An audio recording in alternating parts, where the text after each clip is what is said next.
കേരള കരകണ്ടതിൽ വെച്ച് ഏറ്റവും വലിയ താലപ്പൊലി അണിയിച്ചൊരുക്കുന്ന വയനാട്ടിലെ ഗണപതി വട്ടം മാരിയമ്മ ക്ഷേത്രത്തിലെ കൊടിയേറ്റ് കഴിഞ്ഞിരിക്കുകയാണ്. ഇനി 7 നാൾ ഗംഭീരമായ ഉത്സവ ചടങ്ങുകളാണ് ഈ ക്ഷേത്രത്തിലും ക്ഷേത്രാങ്കണത്തിലും നടന്നു വരുന്നത്. മാർച്ച് 4-നാണ് കേരള കരകണ്ടതിൽ വെച്ച് ഏറ്റവും വലിയ താലപ്പൊലിയും ഗജവീരന്മാരുടെ അകമ്പടിയോട് കൂടിയുള്ള വലിയൊരു എഴുന്നള്ളത്ത് നടക്കുന്നത്. അത് കാണാനായിട്ട് നിങ്ങളെ ഏവരെയും ഹൃദയപൂർവ്വം വയനാട് ഗണപതി വട്ടം മാരിയമ്മ ക്ഷേത്രാങ്കണത്തിലേക്ക് അല്ലെങ്കിൽ ക്ഷേത്ര മഹോത്സവത്തിലേക്ക് ക്ഷണിക്കുകയാണ്. വേനൽ ചൂട് കടുത്തോടുകൂടി ഭക്തജനങ്ങൾക്ക് ഒരു ആശ്വാസമായി ഗ്രീൻ നെറ്റ് കൊണ്ട് ക്ഷേത്രാങ്കണത്തിൽ ഒരു പന്തലെല്ലാം ചെയ്തിട്ടുണ്ട് എന്നുള്ളതാണ്.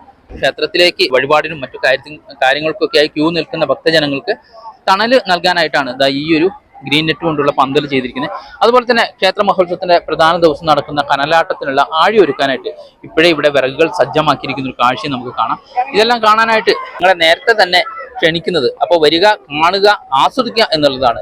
ഇന്ന് ഫെബ്രുവരി 26 രാവിലെ 9 മണിക്ക് തന്നെ ക്ഷേത്ര മഹോത്സവത്തിന്റെ കൊടിയേറ്റ് കഴിഞ്ഞിരിക്കുകയാണ്. ഫെബ്രുവരി 26 മുതൽ മാർച്ച് 4 വരെ നീണ്ടു നിൽക്കുന്ന 7 ദിവസം ഗംഭീരമായ കലാപരിപാടികളും കാഴ്ചവരവുകളും ഭക്തജന പ്രവാഹങ്ങളും ഒക്കെയാണ് ഈ ക്ഷേത്രാങ്കണത്തിൽ നമുക്ക് കാണാൻ കഴിയുന്നത്.